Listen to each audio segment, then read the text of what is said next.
Thot Allahu subhanahu wa ta'ala tek surja Nahl: Men amile salihan min dhakarin aw untha wa huwa mu'minun falanuhyiyannahu hayatan tayyiba wa lanajziyannahum bi ahsani ma kanu ya'malun.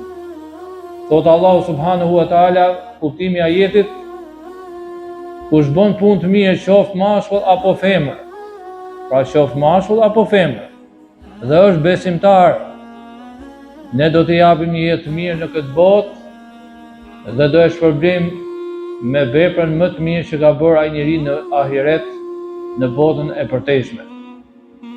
Prandaj lutim Zotin e Madh që të na ketë pranuar agjërimin ton, namazin ton, lutjet tona dhe çdo vepër të mirë. Dhe lutim Allahun subhanahu wa ta'ala të na mësoj përsëri muajin e Ramazanit.